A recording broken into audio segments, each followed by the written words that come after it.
والذین یؤذون المؤمنین والمؤمنات بغیر ما اکتسبوا فقد احتملوا بہتانا واثما مبینا۔ معزز سامعین کرام، محترم بھائیوں، بزرگوں، دوستوں، معززات ماؤں اور بہنوں، دنیا کے اندر اسلام جو اللہ کے ہاں سب سے زیادہ پسندیدہ دین ہے،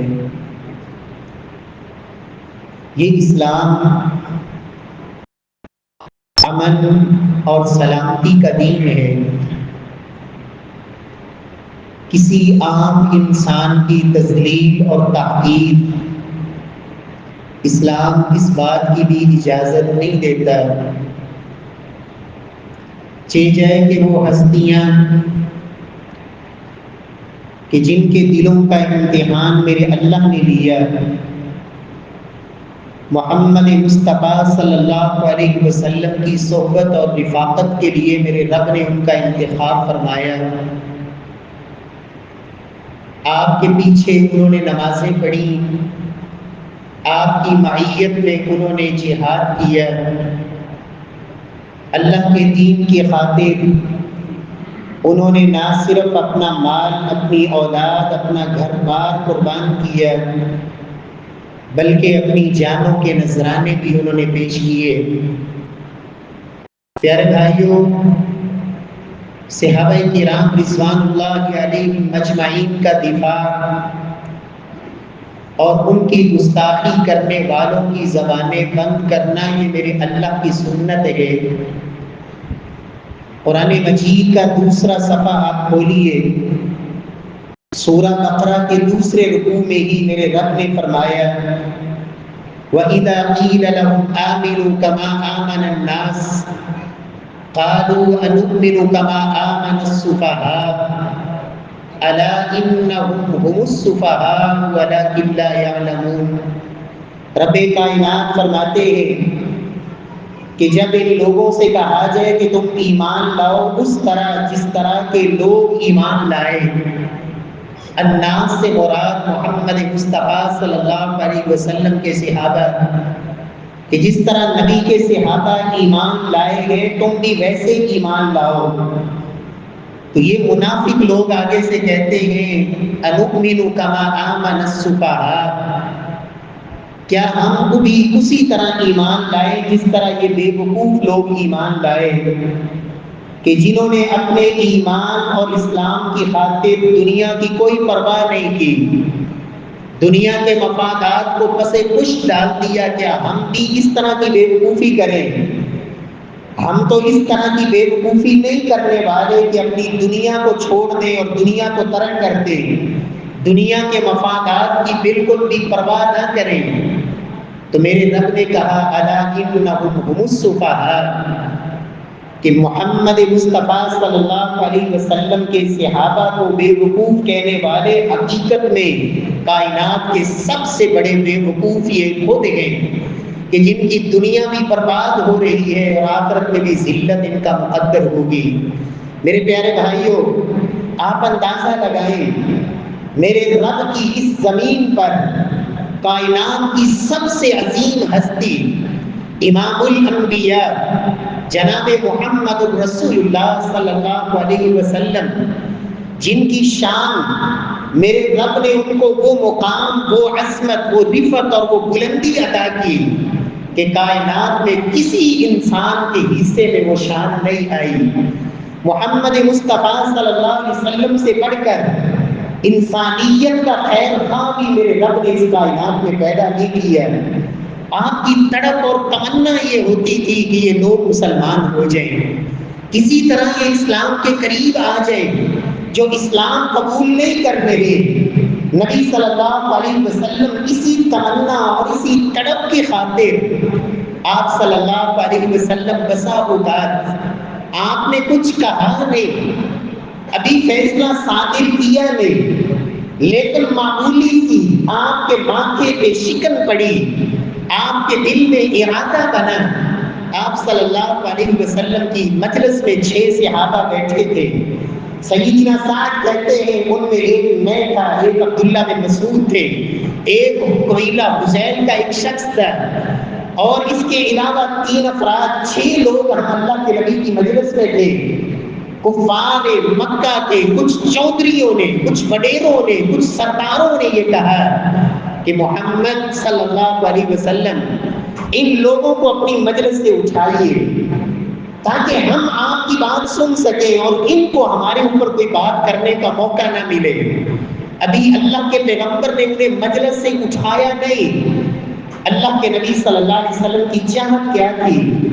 آپ کی تمنا اور تڑپ یہ تھی، فرمایا لوگوں تم جہنم میں چھلانگے لگا رہے ہو، میں تمہیں سے پیچھے سے کھینچ کے جہنم سے بچانے کی کوشش کر رہا ہوں۔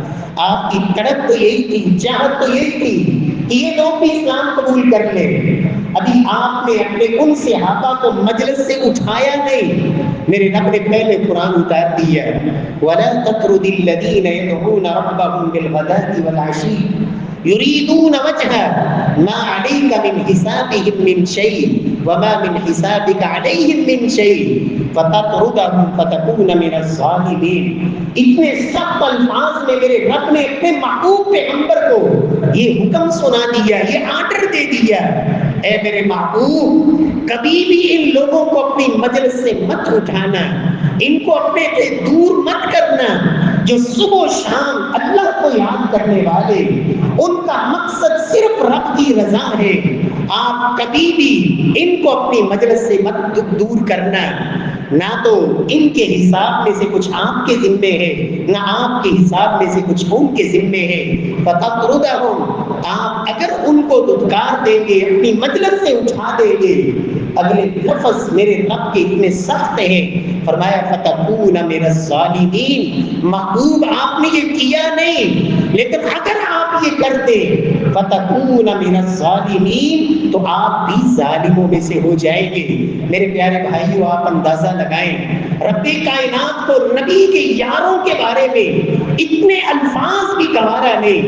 نبی صلی اللہ علیہ وسلم تشریف فرما ہے، آپ ایک وڈیرے سے، ایک سردار سے بات چیت میں مصروف ہیں، اسلام کی دعوت دے رہے ہیں۔ اسی دوران ایک نابینا صحابی جسے نظر نہیں آتا ہے، وہ اللہ کے نبی کی مجلس میں پہنچا ہے، آ کے اس نے سوال کیا ہے۔ نبی صلی اللہ علیہ وسلم کو اس موقع پر اس صحابی کا یہ سوال کرنا آپ کو اچھا نہیں لگا، ماتھے پہ معمولی سا شکن پڑا۔ میرے رب نے اس شکن کو بھی برداشت نہیں کیا، پوری قرآن کی سورت اتار دی، سورہ عبس وتولى ان جاءه الاعمى وما يدريك لعله يزكى او يذكر فتنفعه الذكرى اما من استغنى فانت له تصدى وما عليك الا يزكى۔ سیدنا عبداللہ بن ام مکتوم رضی اللہ تعالی عنہ، اللہ کے نبی صلی اللہ علیہ وسلم اس کے بعد جب انہیں دیکھتے آپ کہتے یہ وہ عبداللہ ہے جن کی وجہ سے میرے رب نے بھی عاتبنی ربی، رب کائنات نے مجھے بھی تنبیہ فرمائی اس کے بارے میں۔ میرے پیارے بھائیو، یہ نبی کے صحابہ ہیں، کتنے بد نصیب ہیں وہ لوگ، کتنے بدبخت ہیں وہ لوگ جن کو اگر تجزیے کے لیے، گفتگو کے لیے، موضوع کے لیے اگر کوئی ہستی ملتیاں ہیں تو انہی صحابہ کرام میں سے۔ میرے پیارے بھائیوں، ان صحابہ کرام کی شان کے لیے ہمیں کسی تاریخی روایت کی ضرورت نہیں، کسی تاریخی حوالوں کی ضرورت نہیں۔ اللہ کی قسم، ان کی صداقت اور ان کی طہارت اور پاکیزگی کو میرے رب نے اپنے قرآن میں بیان کیا، محمد مصطفیٰ صلی اللہ علیہ وسلم نے اپنی زبان اطہر سے بیان کیا۔ رب کائنات ایسے بد نصیبوں کا انجام دنیا کو دکھاتے رہتے ہیں، شاید لوگ عبرت حاصل کریں، شاید لوگ سبق پکڑے۔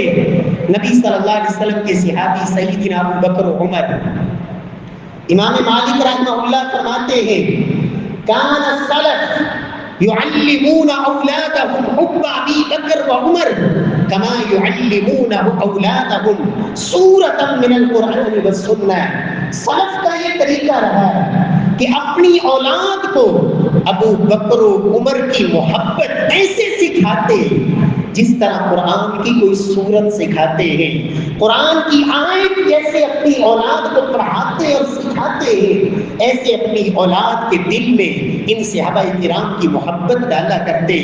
پیارے بھائیوں، کتنا بد نصیب وہ انسان ہے کہ جس کو اگر موضوع ملتا ہے گفتگو کے لیے، اس کو کوئی ہستی بطور ہدف ملتی ہے، تو یہی صحابہ کرام رضوان اللہ علیہم اجمعین۔ اللہ رب العزت نے کائنات میں 20 لوگوں کو عبرت بنایا، شاید لوگ سبق حاصل کریں۔ سیدنا ابو بکر صدیق اور عمر فاروق کے حوالے سے ایک بد نصیب بدبخت زندگی میں ان لوگوں سے محبت کرنے والا، ان کا ساتھ دینے والا، جو سیدنا ابو بکر و عمر سے کے اوپر طنز کرنے والے، ان کی توہین کرنے والے، ان سے یہ محبت رکھتا ہے، ان کا ساتھ دیتا ہے۔ تاریخ دمشق میں امام ابن اسحاق رحمہ اللہ نے لکھا، جب اس کی موت کا وقت آیا، رشتہ داروں نے کہا کلمہ پڑھو، لا الہ الا اللہ پڑھو، لیکن وہ آگے سے کہتا ہے کہ میری زبان پہ کلمہ نہیں آ رہا ہے، میں کوشش کر رہا ہوں، مجھے کلمہ پڑھنے کی توفیق نہیں ہو رہی، زبان پہ کلمہ نہیں آ رہا۔ کیوں؟ میرا جرم یہ تھا کہ سیدنا ابو بکر اور عمر رضی اللہ عنہما ان پہ تبرہ کرنے والے اور ان کی توہین کرنے والے، میں ان لوگوں کو اچھا سمجھتا تھا، ان سے محبت کرتا تھا۔ اللہ نے موت کے وقت کلمے کی اللہ نے توفیق سلب کر دی۔ میرے پیارے بھائیوں، ابھی حالیہ اس وقت بھی زندہ ہے ہماری جماعت کے بڑے نامور خطیب مولانا سید سبطین شاہ صاحب، وہ خود واقعہ بیان کرتے ہیں، کہتے ہیں لوگوں میرا ماموں تھا، عزیز رشتے دار، سگا ماموں، کہتے ہیں اس بد نصیب کی حالت یہ تھی، صحابہ کرام سے نفرت کا انداز یہ تھا، جب گھر میں ہمارے کوئی کتا آتا ہے، نعوذ باللہ من ذالک، اس کی زبان سے یہ نکلتا ہے ابو بکر آ گیا، اگر دوسرا کلمہ نکلتا کہتا عمر آ گیا۔ اور اس بد نصیب کی حالت یہ تھی کہ گھر میں واش روموں کے اندر اس نے جو ٹائلیں لگوائی تھی ان کے اوپر ابو بکر و عمر اور عائشہ کے نام لکھوائے ہوئے تھے۔ کہتے ہیں جب موت کا وقت آیا، موت کا وقت آیا، مرنے سے پہلے اسی طرح بھونکتا تھا جس طرح کتا بھونکتا ہے۔ اللہ نے لوگوں کے لیے عبرت بنا دیا، نبی کے یاروں کے اوپر اس طرح کے الفاظ کسنے والا رب نے دنیا کے اندر اسے عبرت بنا دیا۔ سیدنا عثمان غنی رضی اللہ تعالی عنہ، ان کے حوالے سے امام ابن سیرین رحمہ اللہ کہتے ہیں، میں بیت اللہ کا طواف کر رہا تھا، طواف کے دوران میری ایک شخص کے پاس سے میں گزرا جو دعا کر رہا تھا، آپ کے علم میں ہے اللہ سب کو وہاں لے جائے اور بار بار لے جائے۔ بیت اللہ کے طواف کے دوران لوگوں کی کیا حالت ہوتی ہے، ہر ایک رو رہا ہوتا ہے، آہیں اور سسکیاں لے لے کر، اسے کوئی پرواہ نہیں ہوتی میرے ساتھ کون ہے، دائیں بائیں کون ہے۔ اللہ سے مناجات اور اپنی زندگی کی ایک ایک بات اور ایک ایک گناہ اور ایک ایک کمی کو یاد کر کے رب کو منانے کے لیے وہ تڑپ رہا ہوتا ہے۔ امام ابن سیرین کہتے ہیں ایک شخص جس کے پاس سے گزرا، وہ یہ کہہ رہا ہے اللہ تو مجھے معاف کر دے، لیکن مجھے یقین ہے کہ اللہ تو مجھے معاف نہیں کرے گا۔ میں نے کہا اللہ کے بندے تو یہ کیا کہہ رہا ہے، تو خود یہ کہہ رہا ہے کہ اللہ تو مجھے معاف کر دے لیکن مجھے یقین ہے کہ تو معاف نہیں کرے گا، وجہ کیا ہے؟ امام ابن سیرین رحمہ اللہ کہتے ہیں اس نے مجھے کہا میں بھی ان بد نصیبوں میں سے تھا جو سیدنا عثمان غنی سے نفرت کرنے والے، ان کے خلاف مہم چلانے والے، ان کے قتل کی سازشیں کرنے والے، اور میں نے یہ نظر مانی تھی ان الدم وجہ عثمان ان قدر تو، اگر مجھے موقع ملا تو میں عثمان غنی کے چہرے پہ تھپڑ ماروں گا۔ کہتا ہے مجھے زندگی میں تو موقع نہ ملا، جب سیدنا عثمان کو شہید کر دیا گیا، ان کی لاش پڑی تھی کپڑے میں ڈھانپی ہوئی، اس دوران مجھے ایسا موقع ملا کہ جب میں اکیلا تھا یا میرے ساتھ وہ لوگ تھے جو ہمارے حمایتی تھے، میں نے عثمان غنی رضی اللہ عنہ کے چہرے سے کپڑا ہٹایا اور میں نے اپنی وہ نظر پوری کی اور میں نے ان کے چہرے پہ نعوذ باللہ تھپڑ مارا۔ امام ابن سیرین کہتے ہیں وہ شخص کہتا ہے جس ہاتھ سے میں نے عثمان غنی کے چہرے پہ تھپڑ مارا تھا میرا ہاتھ میرے رب نے خوش کر دیا.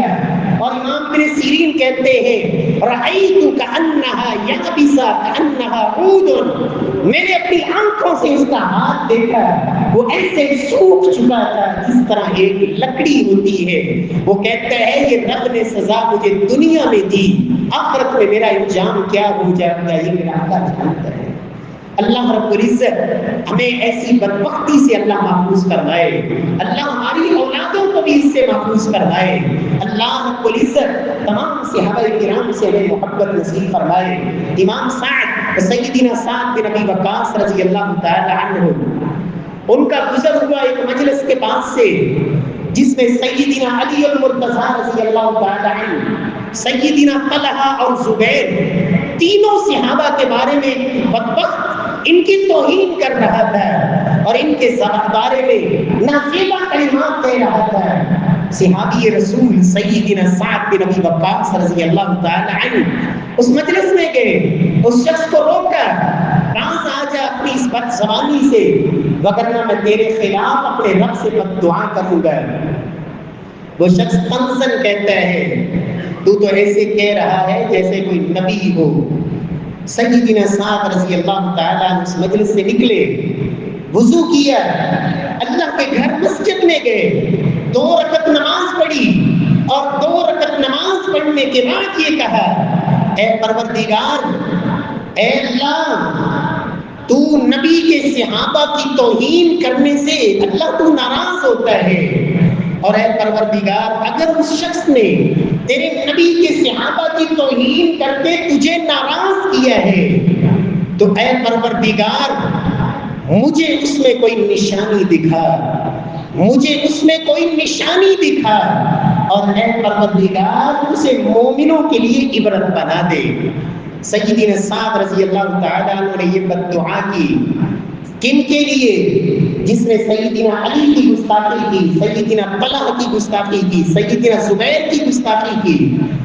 سیدنا سعد بن ابی وقاص رضی اللہ تعالی عنہ تاریخ دمشق کے اندر امام نے اساکر نے لکھا، البدایہ والنہایہ میں امام ابن کثیر نے لکھا ابھی وہ بد دعا کر رہے ہیں اور ادھر ایک بکھرا ہوا اونٹ جو بھاگتا ہوا آیا، لوگوں کی صفوں کو چیرتے ہوئے ان کے اوپر سے گزرتے ہوئے سیدھا اس شخص کے پاس پہنچا اور اس کی گردن کو جا کے دبوچا اور اس کو چیر پھاڑ کے رکھ دیا. اس وقت تک اس اونٹ نے اس کی جان نہیں چھوڑی جب تک اس کے جسم کے ٹکڑے ٹکڑے نہیں کر دیا. یہ ہے میرا رب جو عبرت بناتا ہے. لوگوں فاعتبروا یا اولی الابصار. صحابہ کرام رضوان اللہ علیہم اجمعین وہ ہستیاں ہیں. محبوب کبریا نے فرمایا من سب اصحابی فعلیہ لعنت اللہ والملائکۃ والناس اجمعین، وفی روایہ لا يقبل منه صرف ولا عدل. لوگوں جو نبی کے صحابہ کو، اور یاد رکھیں ظالم اعتراض کرنے والے اعتراض کرتے ہیں، کہتے ہیں نبی کے صحابہ میں کچھ وہ بھی تھے جو نعوذ باللہ مرتد ہو گئے. رب کعبہ کی قسم جو مرتد ہو جائے وہ صحابی ہوتا ہی نہیں. صحابی ہوتا ہی وہ ہے جس نے اللہ کے نبی کو حالت ایمان میں دیکھا اور اسی ایمان کی حالت میں اس کی موت واقع ہوئی. جو مرتد ہو گیا، جو پھر گیا، وہ صحابی نہیں ہوتا. اس پہ صحابی کی تعریف ہی ثابت نہیں آتی. صحابہ کرام رضوان اللہ علیہم اجمعین کلا وعد اللہ الحسنى. اللہ کے نبی فرماتے ہیں ایسے بد نصیب کی جو میرے صحابہ پہ طنز کرے، اعتراض اٹھائے، ان کی توہین کرے، ان کے اوپر لعن طعن کرے، اللہ کی لعنت اس کا مقدر ہے، اللہ کے فرشتوں کی لعنت، والناس اجمعین اور ساری انسانیت کی لعنت. لا يقبل منه صرف ولا عدل. اللہ کے ہاں نہ اس کی کوئی فرضی عبادت قبول ہے نہ نفلی عبادت قبول ہے. پیارے بھائیو، صحابہ کرام کی گستاخی کرنے والے ان کی عبرت کے واقعات کی ایک فہرست ہے. صحیح بخاری میں سیدنا سعد رضی اللہ عنہ کا قصہ موجود ہے. ایک کوفی بدبخت نے، کوفہ میں رہنے والا سیدنا سعد رضی اللہ عنہ کی شکایتیں کی سیدنا عمر کے سامنے کہ سعد نماز صحیح نہیں پڑھتے، سعد عدل نہیں کرتے، اعتراضات اٹھائے۔ سیدنا سعد رضی اللہ عنہ نے بد دعا کی، اللہ نے اس شخص کو دنیا کے لیے عبرت بنایا اور یہ کوفے کی گلیوں میں پھرتا تھا اور کہتا تھا اصابتنی دعوت سعد، سعد کی بد دعا مجھے لے ڈوبی۔ سعید بن زید رضی اللہ عنہ پہ ایک عورت نے الزام لگایا کہ اس نے میری زمین پہ قبضہ کیا ہے۔ سعید رضی اللہ عنہ کہتے ہیں مروان بن حکم کے سامنے، میں نے اللہ کے نبی سے یہ حدیث سنی تھی، جس نے کسی کی زمین پہ بالشت قبضہ کیا اللہ ساتوں زمینوں کا ٹوٹ اس کے گلے میں ڈالے گا۔ وہ مروان مجھے بتا، اللہ کے نبی کی یہ حدیث سننے کے بعد کیا میں اس کی زمین پہ قبضہ کروں گا؟ پھر آسمان کی طرف نظر اٹھائی، اللہ سے بد دعا کی اس کی حق میں، کہا اے اللہ اگر یہ عورت جھوٹی ہے اسے دنیا میں اندھا کر دے، اس کی اپنی زمین کے اندر اس کی موت کو عبرت بنا۔ اور ایسے ہی ہوا، وہ اندھی ہوئی، اپنی زمین کے اندر اپنے کنویں میں گر کے ہوئی، اس کی قبر بن گئی۔ سیدنا ابو ہریرہ کی توہین کرنے والا وہ بد نصیب، جب ابو ہریرہ کی حدیث پیش کی گئی، اور آج کتنے ایسے لوگ ہیں نام نہاد مقلد اپنے امام کی تقلید کو بچانے کے لیے، اور صحابہ کرام پہ تبرہ بازی اور ان کی توہین، یہ صرف ماتم کرنے والے ہی صحابہ کرام کی گستاخیاں نہیں کرتے، اور بھی کچھ ایسے ہیں اپنے آپ کو محب سنت کہنے والے۔ کہا امام ابو حنیفہ رحمہ اللہ وہ عبداللہ بن عمر سے افضل ہیں۔ ہاں عبداللہ بن عمر کے پاس صحابیت کا شرف ہے، علقمہ وہ بھی زیادہ فقیہ ہے عبداللہ بن عمر سے، نعوذ باللہ من ذالک۔ ابو ہریرہ کی حدیث آئی، کہا یہ تو غیر فقیہ صحابی ہے، کسی فقیہ صحابی کی حدیث لاؤ۔ دمشق کی جامع مسجد کے اندر ایک نوجوان نے جب یہ کہا، میرے رب نے مسجد کی چھت پھاڑی اور ایک سانپ اور اژدہا کی رایا جو اس بدبخت کے پیچھے لگایا، دوڑ رہا تھا، سانپ اس کا پیچھا کر رہا تھا، اللہ نے عبرت بنایا۔ جس نے جس انداز میں بھی کسی صحابی کی گستاخی کی، سیدنا حسین رضی اللہ عنہ کا جب سر لایا گیا کوفہ کے بازاروں میں، عبید اللہ بن زیاد نے توہین کے انداز میں اور ان کی توہین کے انداز میں ان کے چہرے پہ چھڑی رکھی ماری، رب نے عبرت بنایا۔ یہی عبید اللہ بن زیاد جب اس کا سر کٹ کے لایا گیا، نتنوں کے اندر سانپ گھسا، لوگوں کی نظروں کے سامنے 3 دفعہ اور ناک سے داخل ہوتا ہے اور گزر کے واپس نکلتا ہے، میرے رب نے عبرت بنایا۔ سیدہ عائشہ پہ تہمت لگانے والے، میرے رب نے اس وقت نبی کائنات کے فیصلہ دیا، اللہ نے قرآن اتارا ان کی طہارت اور صداقت میں، نبی صلی اللہ علیہ وسلم نے ان کو کوڑے لگائے۔ لیکن یاد رکھو دنیا کا کوئی قانون قیامت تک ان کو کوڑے نہیں لگوا سکتا تھا۔ رب نے آج بھی صدیقہ کائنات پہ الزام لگانے والے اور ان کی توہین کرنے والے، رب نے قیامت تک ان کو عبرت بنایا، اپنے ہاتھوں سے کوڑے مارنے والے رب نے عبرت بنایا۔ میرے پیارے بھائیو، جلیل صحابہ کرام، ان کے بارے میں ہمارا ایمان یہ ہے۔ سیدنا معاویہ رضی اللہ تعالی عنہ، عمر بن عبدالعزیز نے اس شخص کو کوڑے لگوائے جس نے سیدنا معاویہ کی توہین کی۔ اور میرے پیارے بھائیوں، آج سیدنا معاویہ رضی اللہ عنہ ان پہ تبرہ کیا جاتا ہے۔ اہل بیت کی محبت کی آڑ میں، سیدنا حسین اور حسن رضی اللہ عنہ کی محبت میں، کون معاویہ رضی اللہ تعالی عنہ؟ آئندہ جمعے میں انشاءاللہ ہم اسی موضوع پہ بات کریں گے، لیکن یاد رکھو معاویہ رضی اللہ تعالی عنہ کو اپنا امام سیدنا حسن نے بھی مانا، حسین نے بھی مانا رضی اللہ عنہما، اور 20 سال تک سیدنا حسین رضی اللہ عنہ نے حضرت معاویہ رضی اللہ عنہ کے بارے میں ایک لفظ بھی نہیں بولا، ہمیشہ ان کی حکومت نے ان کے ساتھ دیا اور ان کی حمایت میں رہے۔ پیارے بھائیوں، اللہ ہمیں جمیع صحابہ کرام سے محبت نصیب فرمائے، اس لیے کہ اہل السنہ کا عقیدہ یہ ہے نتولاہم جمیعا ہم سب صحابہ سے محبت کرتے ہیں. لا نفرط فی حب احد منہم، کسی کی محبت میں ہم غلو نہیں کرتے. ولا نبغض من احد منہم، نہ کسی سے بغض رکھتے ہیں، نہ کسی کی محبت میں افراط اور تفریط کا شکار ہوتے ہیں.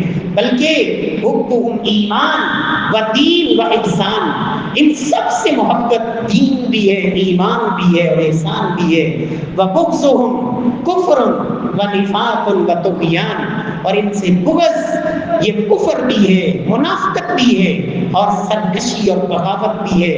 اللہ رب العزت ہم سب کو محفوظ فرمائے. باقول قولی ھذا وآخر دعوانا الحمد للہ.